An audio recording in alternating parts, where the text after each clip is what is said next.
அணி திரள்வோம் இறை மக்களே, அன்பில் வாழ்வோம் ஓர் குலமாய். அனைத்தும் படைத்து அழைத்து காக்கும் அன்பு தெய்வம் அழைக்கின்றார். ஆண்டவரே, மனிதர் அனைவர் மீதும் நீர் இரக்கம் காட்டுகின்றீர். நீர் படைத்த எதையும் வெறுப்பதில்லை. மக்கள் மனம் வருந்தும் போது அவர்களுடைய பாவங்களை பாராமல் இருக்கின்றீர். நீர் அவர்களை மன்னிக்கின்றீர், ஏனெனில் நீரே எங்கள் இறைவனாகிய ஆண்டவர். தந்தை, மகன், தூய ஆவியாரின் பெயராலே நம் ஆண்டவராகிய இயேசு கிறிஸ்துவின் அருளும் கடவுளின் அன்பும் தூய ஆவியாரின் நட்புறவும் உங்கள் அனைவரோடும் இருப்பதாக.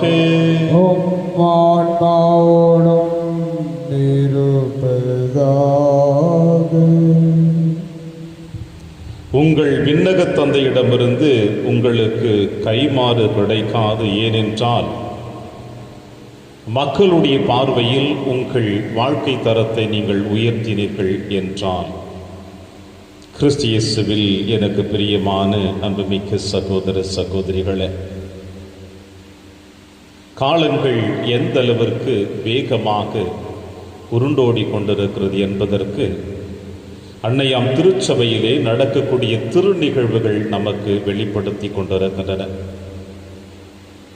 இயேசுவின் பிறப்புக்காக தயார் செய்த நாம் கிறிஸ்து பிறப்பு பெருவிழாவிலே ஆடம்பரமாக மகிழ்ச்சியாக கொண்டாடி மகிழ்ந்து கொண்டிருந்த நாம் இதோ இன்று தவக்காலத்தின் முதல் நாளில் ஆண்டவருடைய சன்னிதானத்திலே நம் அனைவரும் ஒன்றாக கூடியிருக்கின்றோம். இன்றைய திருவழிபாடு உங்களுக்கும் எனக்கும் வெளிப்படுத்தக்கூடிய சொல்லக்கூடிய செய்தி என்னவென்றால், மனிதனே, நீ மண்ணாக இருக்கின்றாய், மண்ணுக்கே திரும்புவாய், மறவாதே. இந்த ஊனுடல் மண்ணுக்கு உரியது, இறைவன் கொடுத்த ஆன்மா ஆண்டவருடையது. நாம் எதை பாதுகாக்க வேண்டும், எதை பற்றி கவலைப்படக்கூடாது என்பதை ஆண்டவர் இயேசு கிறிஸ்து அற்புதமாக தன்னுடைய பணி வாழ்விலே நமக்கு சொல்லியிருக்கிறார். இந்த 40 நாட்கள் தவக்காலத்தில் அடியெடுத்து வைக்கக்கூடிய நாம் அனைவருமே இயேசு நமக்காக பாடுகளை ஏற்றுக்கொண்டார், சிலுவையை சுமந்து சென்றார். கல்வாரியிலே அவரை 3 ஆணிகளில் அறைந்து கொன்றார்கள். அந்த கொடூரமான நிகழ்வினை பார்த்து நாம் கண்ணீர் சிந்துவதை நிறுத்தி வைத்துவிட்டு, நான் என்ன தவறுகள் செய்தேன், என் பாவத்திற்காக, என் குற்றத்திற்காக இயேசு சிலுவையை சுமந்து சென்றிருக்கின்றாரே. அன்று பரிசேய கூட்டம் அவரை அறைந்தது என்று சொல்வதை விட, இன்று வரை நான் இயேசுவை சிலுவையில் அறைந்து கொண்டேதான் இருக்கிறேன்.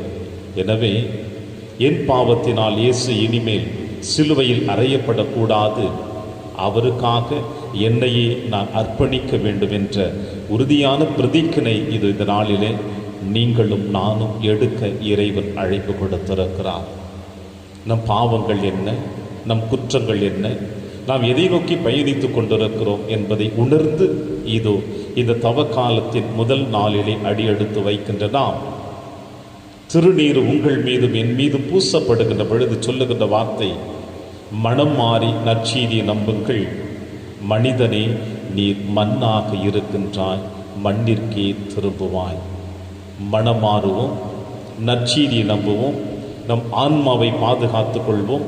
அழியக்கூடிய உடலை பற்றி ஒரு பொழுதும் கவலை கொள்ளாமல் இயேசுவை நோக்கி பயணிக்க இந்த திருப்பலியின் வழியாக நாம் அனைவரும் பக்தியோடு பங்கெடுப்போம். எல்லாம் அல்ல இறைவனிடமும் சகோதர சகோதரிகளே, உங்களிடமும் நான் பாவி என ஏற்றுக்கொள்கின்றேன்.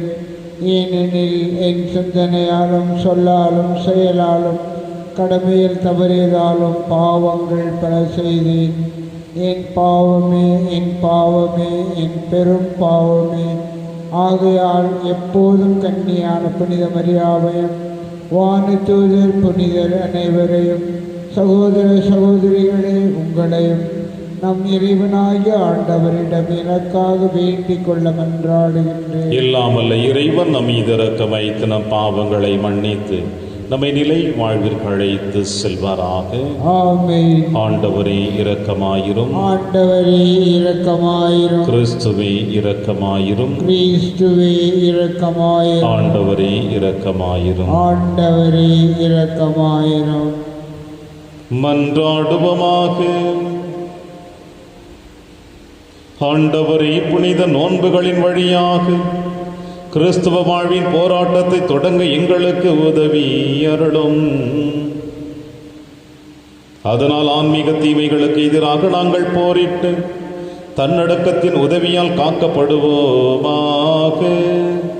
உம்மோடும் தூயாவியாரின் ஒன்றிப்பில் இறைவனாய் என்றென்றும் வாழ்ந்து ஆட்சி செய்கிற எங்கள் ஆண்டவர் இயேசு கிறிஸ்து வழியாக உம்மை மன்றாடுகின்றோம். நீங்கள் உடைகளை கிழித்துக் கொள்ள வேண்டாம், இதயத்தை கிழித்துக் கொள்ளுங்கள். இறைவாக்கினர் யோவேல் நூலிலிருந்து வாசகம். பிரிவு 2, இறை திருவாக்குகள் 12 முதல் 18 முடிய. ஆண்டவர் கூறுகிறார், இப்பொழுதாவது உண்ணா நோன்பிருந்து அழுது புலம்பிக் கொண்டு உங்கள் முழு இதயத்தோடு என்னிடம் திரும்பி வாருங்கள். நீங்கள் உங்கள் உடைகளை கிழித்துக் கொள்ள வேண்டாம், இதயத்தை கிழித்து கொண்டு உங்கள் கடவுளாகிய ஆண்டவரிடம் திரும்பி வாருங்கள். அவர் அருள் நிறைந்தவர், இரக்கம் மிக்கவர், நீடிய பொறுமை உள்ளவர், பேரன்பு மிக்கவர், செய்ய கருதிய தீங்கை குறித்து மனம் மாறுகின்றவர். ஒருவேளை அவர் தம் மனத்தை மாற்றிக்கொண்டு உங்கள் கடவுளாகிய ஆண்டவருக்கு தானிய படையலையும் நீர்ம படையலையும் நீங்கள் அளிக்குமாறு உங்களுக்கு ஆசி வழங்குவார். இதை யார் அறிவார்? சீயோனில் எக்காலம் ஊதி எச்சரியுங்கள். புனிதமான உண்ணா நோன்புக்கென நாள் குறியுங்கள். வழிபாட்டு பேரணியை திரட்டுங்கள். மக்களை திரண்டு வரச் செய்யுங்கள். புனித கூட்டத்திற்கு ஏற்பாடு செய்யுங்கள். முதியோரை கூடி வரச் செய்யுங்கள். பிள்ளைகளையும் பால் குடிக்கும் குழந்தைகளையும் ஒரு சேர கூட்டுங்கள். மணமகன் தன் அறையை விட்டு வெளியேறட்டும், மணமகள் தன் மஞ்சத்தை விட்டு புறப்படட்டும். ஆண்டவரின் ஊழியர்களாகிய குருக்கள் கோவில் மண்டபத்திற்கும் பலிபீடத்திற்கும் இடையே நின்று அழுத வண்ணம், ஆண்டவரே, உம் மக்கள் மீது இரக்கம் கொள்ளும். உமது உரிமை சொத்தை வேற்றினத்தார் நடுவில் நிந்தைக்கும் பழி சொல்லுக்கும் ஆளாக்காதீர் என சொல்வார்களாக. அவர்களுடைய கடவுள் எங்கே என வேற்றினத்தார் கூறவும் வேண்டுமோ? அப்பொழுது ஆண்டவர் தம் நாட்டின் மேல் பேரார்வம் கொண்டு தம் மக்கள் மீது கருணை காட்டினார். இது ஆண்டவர் வழங்கும் அருள்வாக்கு. இறைவனுக்கு நன்றி.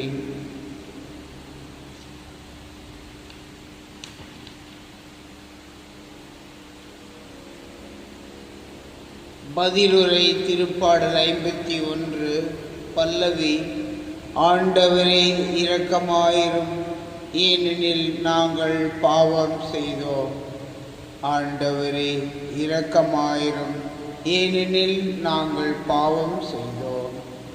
கடவுளே, உமது பேரன்புக்கேற்ப எனக்கு இரங்கும். உமது அளவற்ற இரக்கத்திற்கேற்ப என் குற்றங்களை துடைத்தருளும். என் தீவினை முற்றிலும் நீங்கும்படி என்னை கழுவி அருளும். என் பாவம் அற்றுப்போகும்படி என்னை தூய்மைப்படுத்தி அருளும். பல்லவி.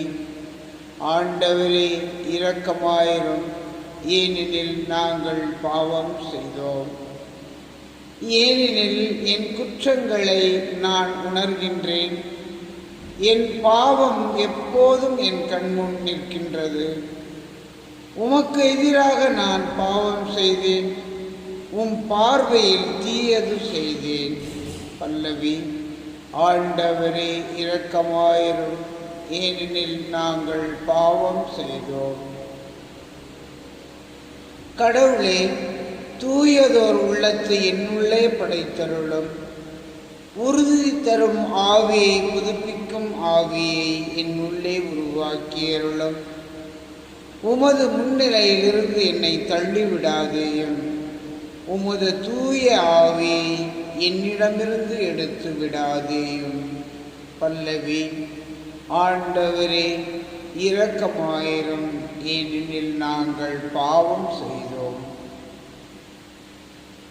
உம் மீட்பின் மகிழ்ச்சியை மீண்டும் எனக்கு அளித்தருளும்.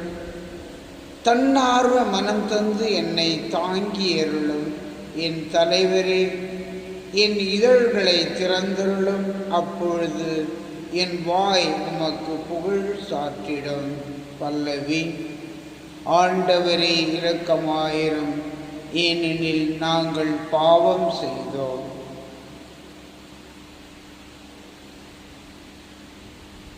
இரண்டாம் வாசகம்.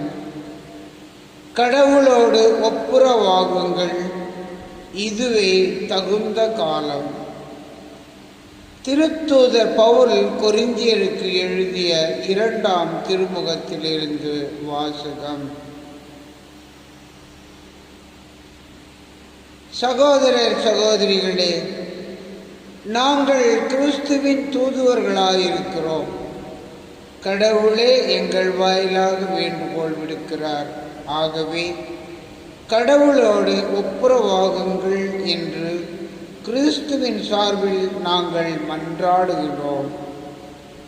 நாம் கிறிஸ்து வழியாக தமக்கு ஏற்புடையவராகுமாறு கடவுள் பாவமறியாத அவரை பாவ நிலை ஏற்க செய்தார்.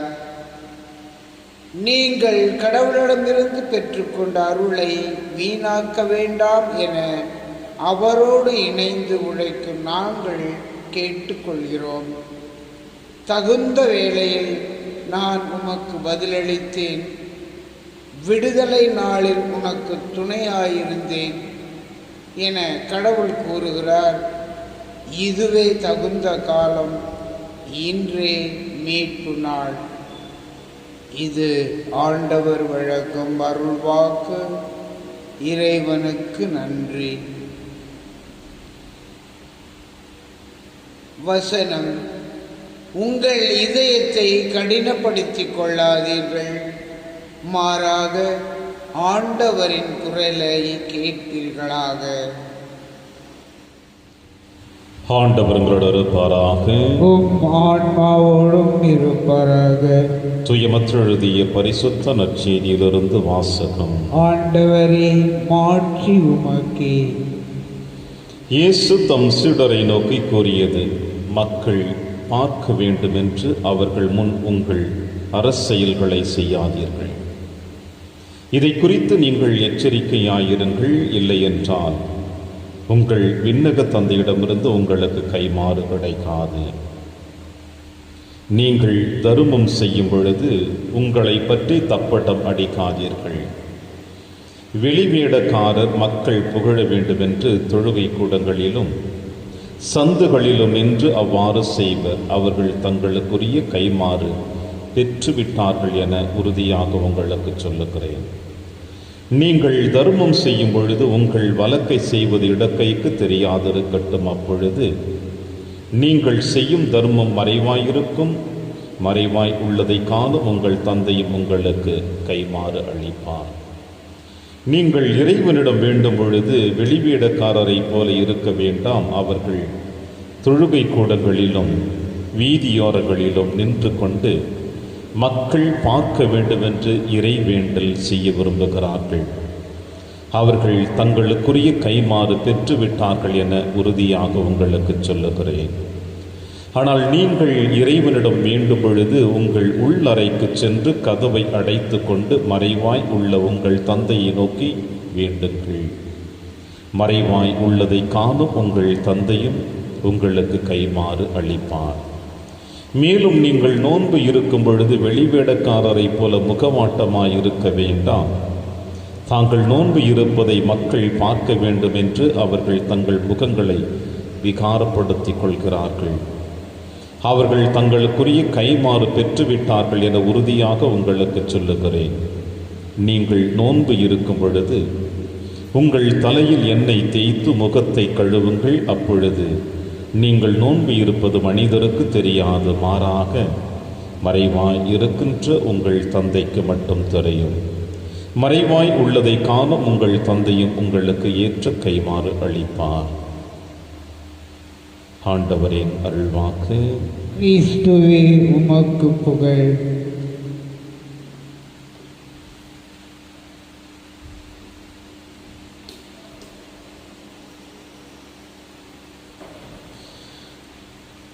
மறைவாய் உள்ளதை காணும் உங்கள் தந்தையும் உங்களுக்கு கைமாறு அளிப்பார். கடவுளோடு ஒப்புரவாகுங்கள், இதுவே தகுந்த காலம். நீங்கள் உங்கள் உடைகளை கிழித்துக் கொள்ள வேண்டாம், இதயங்களை கிழித்துக் கொள்ளுங்கள்.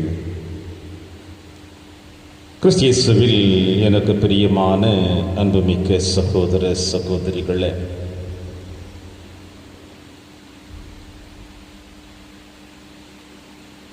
ஆண்டவர் இயேசு கிறிஸ்துனுடைய பாடுகளின் மரணத்தை நோக்கி பயணிக்க கல்வாரி நோக்கி அவர் சிலுவை சுமந்து நம் அனைவருடைய பாவங்களுக்காக தன்னையே அவர் கையளித்த அந்த புனிதமான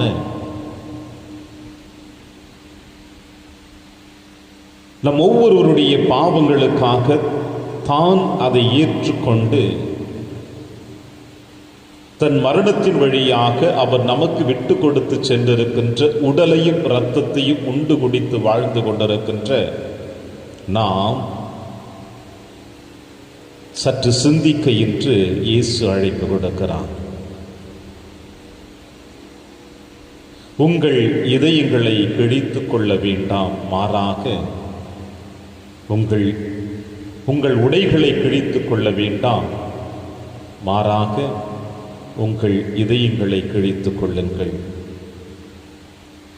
இன்றைய முதல் வாசகத்திலே நாம் அனைவரும் வாசிக்க கேட்டோம். பவுலடிகளார் கொரிந்தியருக்கு எழுதிய 2வது திருமுகத்தில் மைய கருத்தாக நமக்கு எடுக்கப்பட்டிருக்கின்ற செய்தி, கடவுளோடு நாம் ஒப்புரவாக வேண்டும், இதுதான் அந்த தகுந்த காலம் என்று சொல்லுகிறார். நம் உடைகளை கிழித்துக் கொள்வதை விட இதயங்களை கிழித்துக் கொள்வதோடு கடவுளோடு ஒப்புரவாவதற்கு இதுவே தகுந்த காலம் என்று சொல்லுகின்ற பொழுது அது எப்படி சாத்தியமாகும் என்பதை இன்றைய நற்செய்தி வாசகத்தில் ஆண்டவர் இயேசு கிறிஸ்து தெளிவாக சொல்லுகிறார். நோன்பு இருப்பது, தர்மம் செய்வது, ஜெபம் செய்வது, குறிப்பாக இந்த 3 தவ முயற்சிகளை தான் நம்முடைய இந்த தவ காலத்தில் கிறிஸ்தவர்களாகிய நாம் எடுத்து அதை நம்முடைய வாழ்க்கையிலே பயன்படுத்த விரும்புகிறோம். குறிப்பாக இந்த 40 நாட்கள் இந்த 3 நிகழ்வுகளையும் நமது வாழ்வாக மாற்றிக்கொள்ள விரும்பி நாம் பயணிக்க ஆரம்பிக்கிறோம். பயணம் என்னவோ வேகமாகத்தான் இருக்க போகிறது. ஆனால் இந்த பயணத்தினுடைய நிறைவு எப்படி இருக்கும் என்பதற்கு நீங்களும் நானும் தான் சாட்சி. என் பயணத்தை பற்றி உங்களுக்கு தெரிய போவதில்லை, உங்கள் பயணத்தை பற்றி எனக்கு தெரிய போவதில்லை. மாறாக ஒவ்வொருவருடைய பயணத்தினுடைய வேகம், ஒவ்வொருடைய பயணத்தினுடைய விவேகம், ஒவ்வொருடைய பயணத்தினுடைய நிதானம், ஒவ்வொருடைய பயணத்தினுடைய நிறைவு அவரவர்கள் தான் அறிந்து கொள்ளப் போகிறார்கள். நாம் வேண்டுமானால் இப்பொழுது இதயத்தை கிழித்துக் கொள்ள முயற்சி செய்வோம். ஆனால் இன்னும் ஒரு சில நாட்கள் கடந்து போக நம்முடைய இதயத்தை பற்றி நாம் சிந்திக்க போவதில்லை. மாறாக நம்முடைய வெளித்தோற்றங்கள் அதிகமாக மாற்றத்தை கொடுத்து கொண்டிருக்கும் என்பதற்கு நாம் அனைவருமே சாட்சிகளாக இருக்க முடியும். ஏனென்றால் நம்முடைய ஊனுடல் அந்த அளவிற்கு நமக்கு ஆரம்ப காலகட்டங்களிலே ஒரு உந்து சக்தியை கொடுத்தாலும் காலப்போக்கிலே இந்த 40 நாட்கள் பயணிக்கின்ற பொழுது நம்முடைய உடலும் சரி உள்ளமும் சரி இப்படிப்பட்ட மாற்றத்தை எடுத்துக் கொள்ளுமா என்பதுதான் கேள்விக்குறியாக இருக்கிறது. முதல் நாளிலே இப்படிப்பட்ட ஒரு வார்த்தைகளை குருவானவர் சொல்லுகிறாரே என்று யாருக்கும் மன வருத்த வேண்டாம். ஏனென்றால் அன்னையாம் திருச்சபையில் எத்தனையோ பக்த கோடிகள் உண்மைக்கு உண்மையாக இருக்கிறவர்களை பற்றி இறைவன் ஒரு பொழுதும் கவலை கொண்டதில்லை, மாறாக மகிழ்ச்சி கொள்ளுகிறார், அவரை அரவணைத்துக் கொள்ளுகிறார். ஆனால் இந்த நற்செய்தி வாசகத்திலே வாசிக்கப்பட்ட அந்த வாசகங்களை கேட்கின்ற பொழுது நீங்களும் நானும் எப்படிப்பட்ட வாழ்க்கை வாழ்ந்து கொண்டிருக்கிறோம் என்பதைத்தான் வெளிப்படுத்துகிறது. மக்கள் பார்க்க வேண்டும் என்று அவர்கள் முன் உங்கள் அறச்செயல்களை செய்யாதீர்கள்.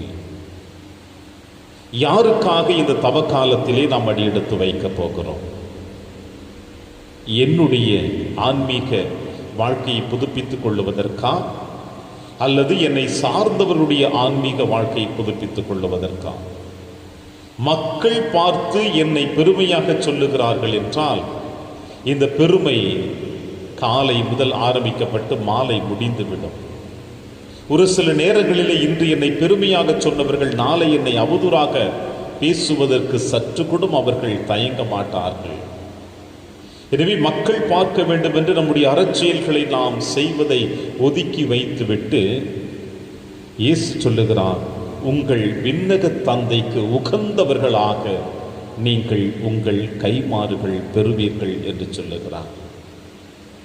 பிரியமான அன்பின் தேவ பிள்ளைகளே, இந்த சிந்தனைகளோடு இந்த தவக்காலத்தின் முதல் நாளிலே நாம் அடியெடுத்து வைக்கின்ற பொழுது அன்னையாம் திருச்சபை நமக்கு மீண்டும் மீண்டும் நினைவுபடுத்தக்கூடிய செய்தி என்னவென்றால், மனம் மாறுங்கள், நற்செய்தியை நம்புங்கள். நாம் மனம் மாற வேண்டும். நம்முடைய உள்ளத்தின் ஆழத்தில் இருக்கிற எண்ணங்கள் மாற்றத்தை எடுத்து வர வேண்டும். நம் சிந்தனைகள் மாற்றத்தை எடுத்து வர வேண்டும். நம் செயல்பாடுகள் மாற்றத்தை எடுத்து வர வேண்டும். நம்முடைய வாழ்நாள் முழுவதுமாக நாம் புனிதர்களாக வாழ்ந்துவிட முடியாது. முடியும், ஆனால் முடியாது என்று நாம் சொல்லிக்கொண்டு பசும் தோல் போர்த்திய புலிகளைப் போல பல நேரங்களிலே நாம் பயணித்துக் கொண்டேதான் இருக்கிறோம். ஒருவேளை இந்த பயணங்கள் உங்களுக்கும் எனக்கும் ஒரு சில மகிழ்ச்சியை கொடுத்தாலும் சந்தோஷத்தை கொடுத்தாலும், தோன்றி மலர்ந்து மாலையில் மங்கி கீழே விழக்கூடிய மலர்களை போன்ற இந்த சிற்றின்பங்கள் நமக்கு இருக்கும். ஆனால் அவை நிரந்தரமல்ல. பல நேரங்களிலே நமக்கு நிறைவற்ற ஒரு மகிழ்ச்சியை, ஒரு நிறைவற்ற ஒரு சந்தோஷத்தை கொடுத்து அதிலே ஒரு சோகத்தையும் நமக்கு திணித்து விட்டு சென்றுவிடும். எனவே இந்த நாளிலே ஆண்டவர் இயேசு கிறிஸ்து உங்களுக்கும் எனக்கும் சொல்லுகின்ற பொழுது, இந்த 40 நாட்கள் நாம் எடுக்கக்கூடிய முயற்சிகள், தர்மம் செய்யக்கூடிய முயற்சிகள், இறைவேண்டல் செய்யக்கூடிய முயற்சிகள், நோன்பு இருக்கக்கூடிய முயற்சிகள் எப்படிப்பட்டதாக இருக்க வேண்டும்?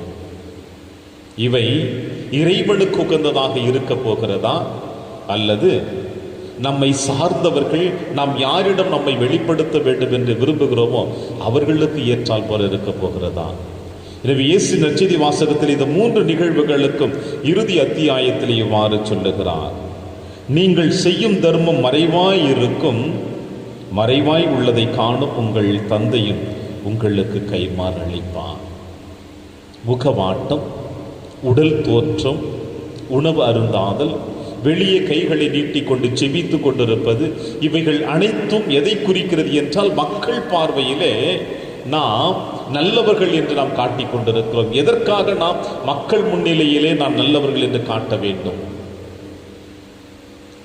இறைவன் முன்னிலையில் நாம் அயோக்கியர்கள் என்று வெளிப்படுத்திவிட்டு மக்கள் முன்னிலையில் நாம் நல்லவர்கள் என்று சொல்லிவிட்டால் எப்படி மக்கள் நம்மை ஏற்றுக்கொள்வார்கள்? ஒருவேளை நம்மிடமிருந்து அவர்கள் பொருட்களை பெறுகின்ற வரையில் தான் நம்மை நல்லவர்கள் என்று சொல்லுவார்கள். நம்மிடமிருந்து அவர்கள் பெற்றுவிட்டு சென்ற பிறகு நம்மை அவதூறாக பேசுவார்கள். நடைமுறை வாழ்க்கையில் கிராமப்புறங்களில் இவ்வாறு சொல்லுவார்கள் தெரியாதா?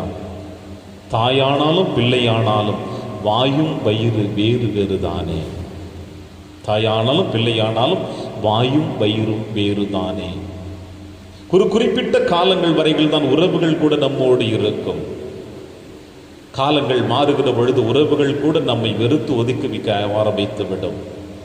எனவே மனிதர்கள் முன்னிலையில் நம்மை பெருமையாக நாம் தரம் உயர்த்தி காட்டுவதை விட நம் ஆண்டவர் முன்னிலையில் நம்மை உயர்த்தி தரம் உயர்த்தி காட்டுகின்ற பொழுது இறைவன் மகிழ்ச்சி அடைவார் அல்லவா.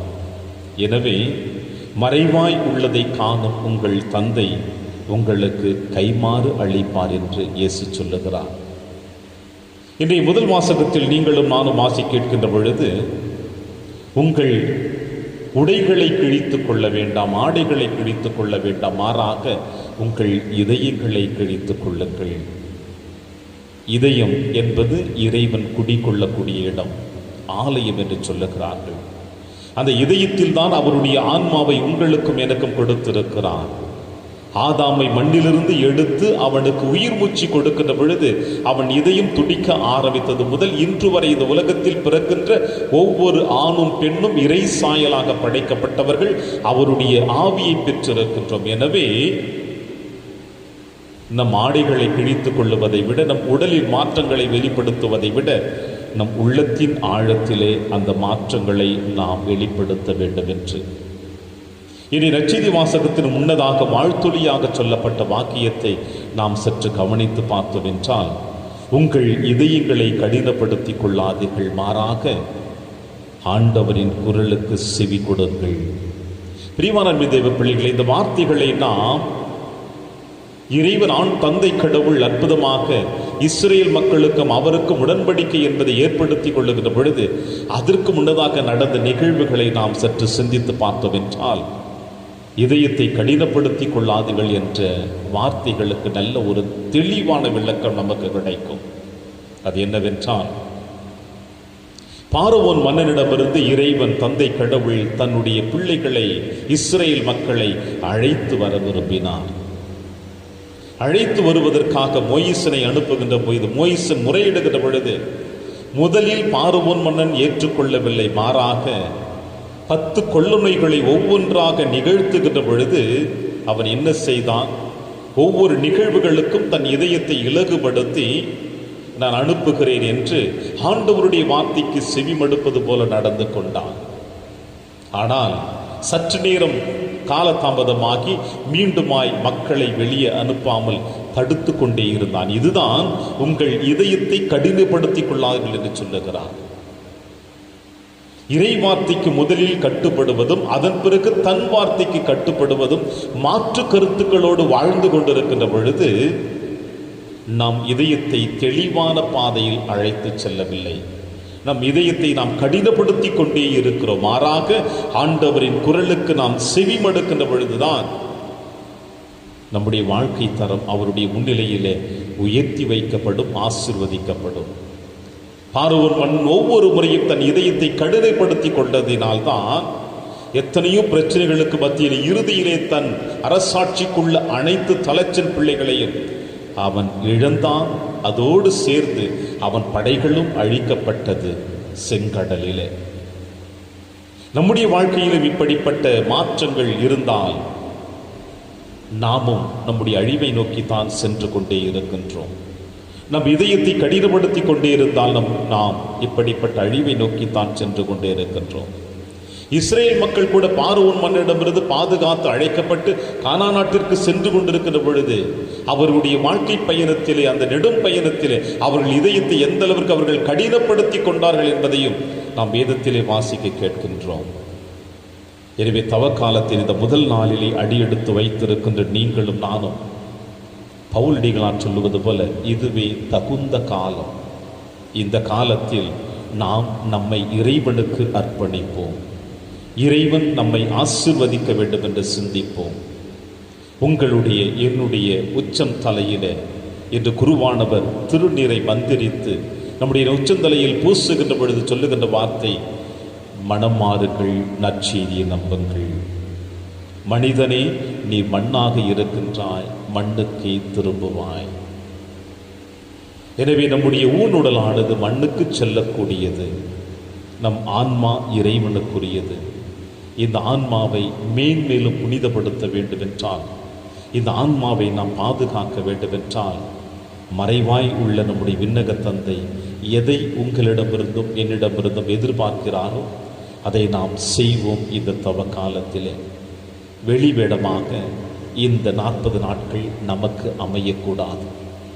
உண்மை உள்ளதாக, உணர்வு மிக்கதாக, ஆற்றல் மிக்கதாக, புனிதம் மிக்கதாக, இறைவனுக்குரியதாக இந்த தவக்காலம் நமக்கு அமைய வேண்டும் என்று நாம் ஆண்டவரிடம் நம்மை அர்ப்பணிப்போம்.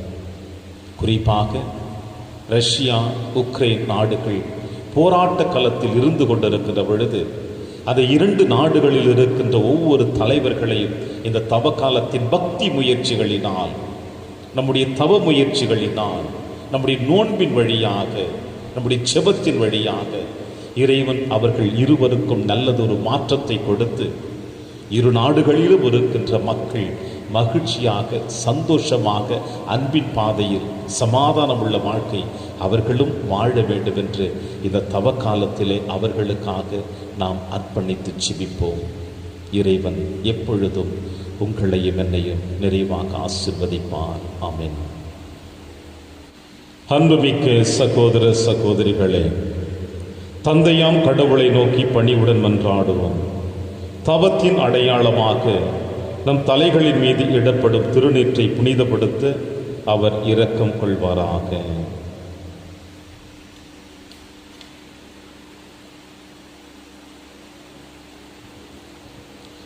இறைவா, பாவிகளின் இறப்பை அன்று, மாறாக அவர்களின் மனமாற்றத்தையே விரும்புகிறேன். எங்கள் மன்றாட்டுக்களை கனிவுடன் ஏற்றருளும். எங்கள் தலைகள் மீது பூசப்பட்ட இருக்கின்ற இச்சாம்பலை உமது பரிவிரக்கத்திற்கு ஏற்ப புனிதப்படுத்தியருள திருவுளம் கொள்வீராக. அதனால் நாங்கள் சாம்பலாக உள்ளோம் எனவும் மீண்டும் மண்ணுக்கே திரும்புவோம் எனவும் அறிந்துள்ள நாங்கள் ஆர்வமிக்க தவ முயற்சிகளின் பயனாக பாவங்களுக்கு மன்னிப்பையும் உயிர்த்தெழும் உம் திருமகனின் சாயலுக்கு ஏற்ப புது வாழ்வையும் அடைந்திட வலிமை பெறுவோமாக.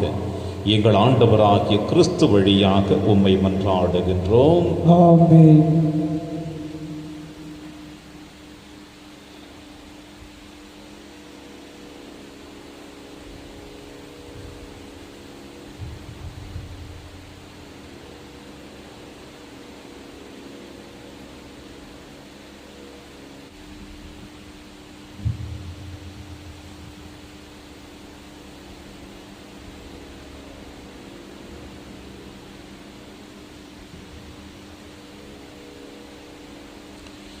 ஆண்டவரை, அனைத்துலகின் நிறைவா நீர் வாழ்த்த பெறுவீராக. ஏனெனில் உமது வல்லமையிலிருந்து நாங்கள் அப்பத்தை பெற்றுள்ளோம். நிலத்தின் விளைவு மனித உழைப்பின் பயனுமானது அப்பத்தை வகுப்பு கொடுக்கின்றோம். இது எங்களுக்கு வாழ்வளிக்கும் அப்பமாக மாறும். இறைவன் என்றென்றும் வாழ்த்த பெறுவாராக.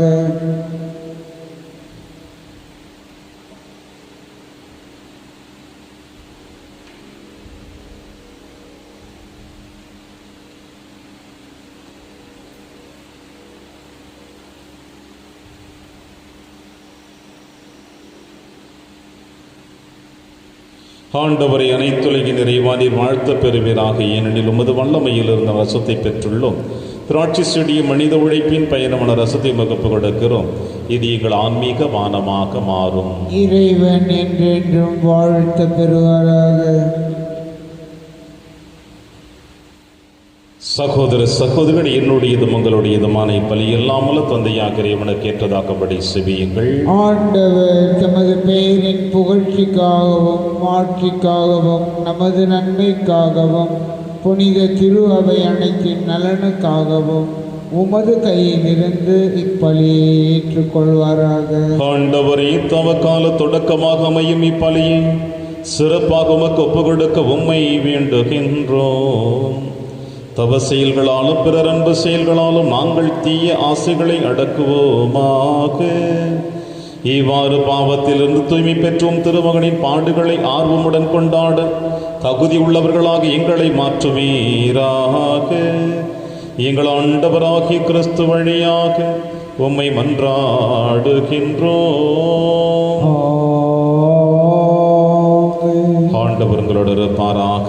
உம் ஆன்மாவோடும் இருப்பாராக. இதயங்களை மேலே எழுப்புங்கள். ஆண்டவரிடம் எழுப்பியுள்ளோம். நம் இறைவனாகி ஆண்டவருக்கு நன்றி கூறுவோம். அது தகுதியும் நீதியுமானது. ஆண்டவரை தூயவரான தந்தையை என்றுமுள்ள எல்லாம் உள்ள இறைவா, எங்கள் ஆண்டவராகிய கிறிஸ்து வழியாக என்னாலும் எவ்விடத்திலும் நாங்கள் உமக்கு நன்றி செலுத்துவது மெய்யாகவே தகுதியும் நீதியுமாகும், எங்கள் கடமையும் மீட்புக்குரிய செயலுமாகும்.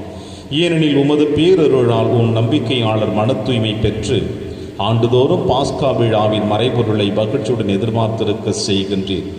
அதனால் பக்தியுள்ள வேண்டுதல்களில் அன்பு செயல்களிலும் அவர்கள் மேன்மேலும் ஈடுபட்டு தங்களுக்கு புத்துயிர் அளிக்கும் மறை நிகழ்வுகளில் பங்கு கொண்டு பிள்ளைகளுக்கு உரிய அருளை நிறைவாக பெற செய்கின்றீர். ஆகவே வானகத்தூதர் முதன்மை வானகத்தூதரோடும் அரியணையில் அமர்வோர் தலைமை தாங்குவோரோடும் வான்படைகளின் அணிகள் அனைத்தோடும் சேர்ந்து நாங்கள் உமது மாட்சிமை புகழ்ந்து பாடி முடிவின்றி சொல்லுவதாவது: தூயவர் தூயவர் தூயவர், வான்படைகளின் கடவுளாம் ஆண்டவர். விண்ணகமும் மன்னகமும் உமது மாட்சியால் நிறைந்துள்ளன. உன்னதங்களிலே ஓசன்னா.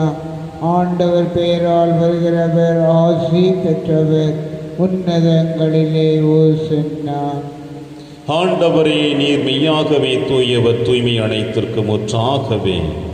உம்முடைய ஆவியை பொழிந்து இக்காணிக்கைகளை தூய்மைப்படுத்த உம்மை வேண்டுகிறோம். இவ்வாறு எங்கள் ஆண்டவர் இயேசு கிறிஸ்துவின் உடலும் இரத்தமுமாக எங்களுக்கு இவை மாறுவனவாக. அவர் பாடுபட உளம் கணிந்து தம்மை கையளித்த போது அப்பத்தை எடுத்து நன்றி செலுத்தி அதை பிட்டு தம் சீடருக்கு அளித்து அவர் கூறியதாவது: அனைவரும் இதிலிருந்து பெற்று உண்ணுங்கள், ஏனெனில் இது உங்களுக்காக கையளிக்கப்படும் என் உடல்.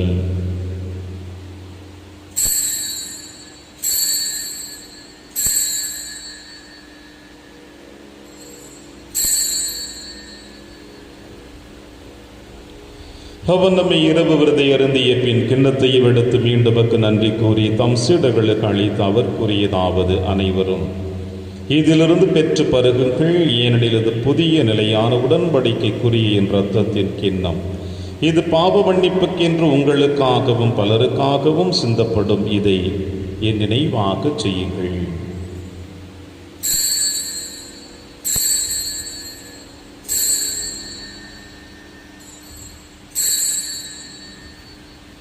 நம்பிக்கையின் மறைபொருள். ஆண்டவரே, நீர் வருமளவும் உமது இறப்பினை அறிக்கையிடுகின்றோம், உமது உயிர்ப்பினையும் எடுத்துரைக்கின்றோம். ஆகவே ஆண்டவரே, நாங்கள் கிறிஸ்துவின் இறப்பினையும் உயிர்ப்பினையும் நினைவு கூர்ந்து வாழ்வதரும் அப்பத்தையும் மீட்பளிக்கும் கிண்ணத்தையும் வகுப்பு கொடுக்கின்றோம். உம் திருமுன் நின்று ஊழிய புரிய தகுந்தவர்களிட எங்களை ஏற்றுக்கொண்டீர். எனவே உமக்கு நன்றி செலுத்துகின்றோம். மேலும் கிறிஸ்துவின் உடலிலும் இரத்தத்திலும் பங்கு கொள்ளும் எங்களை தூய ஆவியார் ஒன்று சேர்க்க வேண்டும் என உம்மை தாழ்மையுடன் மன்றாடுகிறோம். ஆண்டவரே, உலகெங்கும் பரவி இருக்கும் திரு அவை நினைவு கூர்ந்திடும் எங்கள் திருத்தந்தை பிரான்சிஸ், எங்கள் ஆயர் ஆண்டனி சுவாமி, எல்லா திருநிலையினர்களுடன் திரு அவை அன்பில் நிறைவு பெற செய்திடும். மேலும் உயிர்த்தெழும் எதிர்நோக்குடன் துயில் கொள்ளும் எங்கள் சகோதர சகோதரிகளையும் இருந்தோர் அனைவரையும் இரக்கத்துடனே உகந்த திருமகளில் ஏற்றருளும் எங்கள் அனைவர் மீதும் இரக்கமாயிரும். கடவுளின் கன்னி தாயான புனித மரியா, அவருடைய கணவரான புனித யோசிப்பு, புனித திருத்தூதர்கள், புனித பிரான்சிஸ் சேவேரியார், புனித கஸ்பார், இவ்வுலகிலும் உகப்பதவராயிருந்தாகிய புனிதர் அனைவருடனும் நாங்கள் நிலைவாழ்வில் பங்கு கொள்ளும் தகுதி பெற்று திருமகன் இயேசு கிறிஸ்து வழியாக உம்மை புகழ்ந்தேத்தும் வரமுருள உம்மை மன்றாடுகின்றோம்.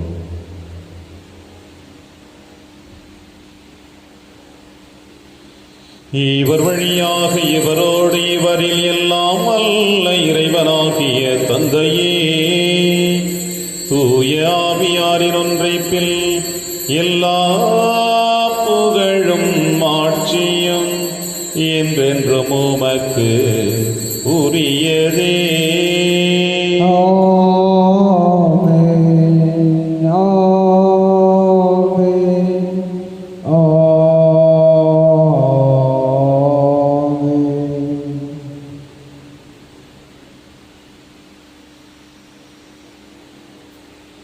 மீட்பரின் கட்டளையால் கற்பிக்கப்பட்டு இறைப்படிப்பினையால் பயிற்சி பெற்ற நாம் அனைவரும் துணிந்து சொல்வோம். விண்ணுலகில் இருக்கிற எங்கள் தந்தையே, உமது பெயர் தூயது என போற்ற பெறுக.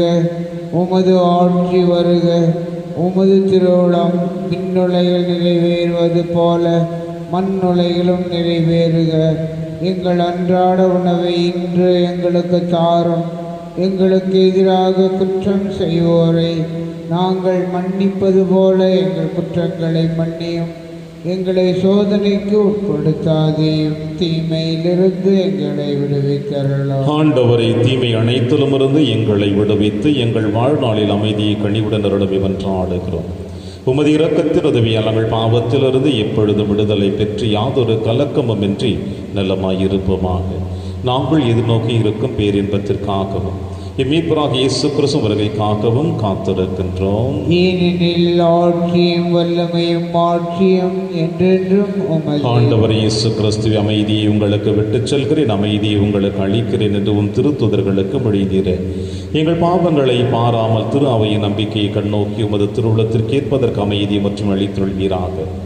என்று வாழ்ந்து ஆட்சி செய்கின்றவர் நீரே. ஆமென். ஆண்டவருடைய அமைதி உங்கள் அனைவரோடும் என்றும் இருப்பதாக. உம் ஆன்மாவோடும் இருப்பதாக. ஒருவருக்கொருவர் உறவின் வாழ்த்தை அறிவித்து மகிழ்வோம். சமாதானம்.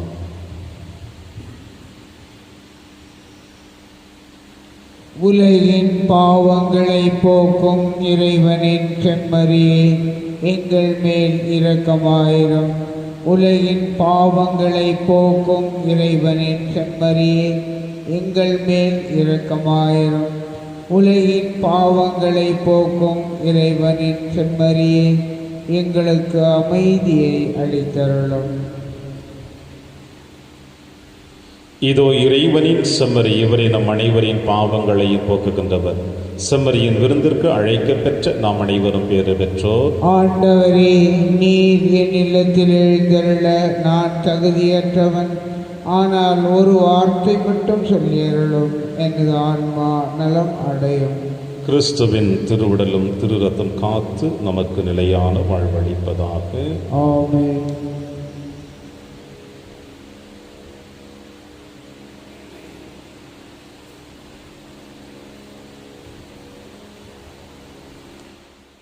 கிறிஸ்துவின் ஆன்மாவே என்னை புனிதமாக்கும். கிறிஸ்துவின் திருவுடலே என்னை மீட்டருளும். கிறிஸ்துவின் திரு இரத்தமே எனக்கு எழுச்சியூட்டும். கிறிஸ்துவின் விழாவின் தண்ணீரே என்னை கழுவிடுமே. கிறிஸ்துவின் பாடுகளே என்னை தேற்றிடுமே. ஓ நல்ல இயேசுவே, எனக்கு செவிசாயம். உம் திருக்காயங்களுள் என்னை மறைத்தருளும்.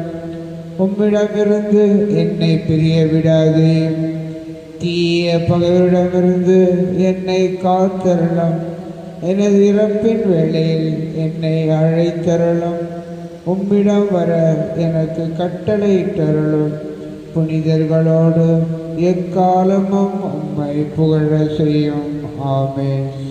ஆண்டவரது சட்டத்தை பற்றி இரவும் பகலும் சிந்திப்பவர் உரிய காலத்தில் அதன் கனி தருவார். நன்றி கூறி மன்றாடுவோமாக. ஆண்டவரை, இத்திருவிருந்து எங்களுக்கு உதவ வேண்டுமென உம்மை வேண்டுகின்றோம். அதனால் எங்கள் நோன்புகள் உமக்கு ஏற்புடையவனமாகி நாங்கள் நலமடைய உதவுவனவாக. எங்கள் ஆண்டவராகிய கிறிஸ்து வழியாக உம்மை மன்றாடுகின்றோம். ஆண்டவர் உங்களோடு இருப்பாராக.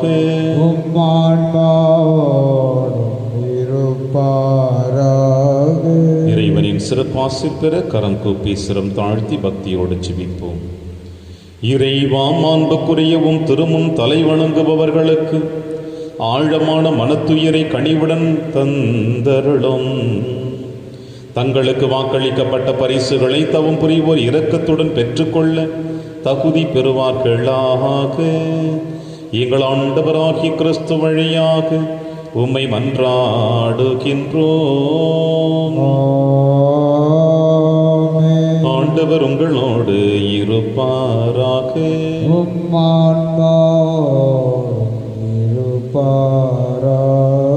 இல்லாமல் இறைவன் தந்தை, மகன், தூயாவியார் உங்கள் அனைவரையும் நிறைவாக ஆசீர்வதிப்பாராக. சென்று வாழுங்கள், திருப்பலி நிறைவேறிற்று. இறைவனுக்கு நன்றி. வியாகுலமாமரியே,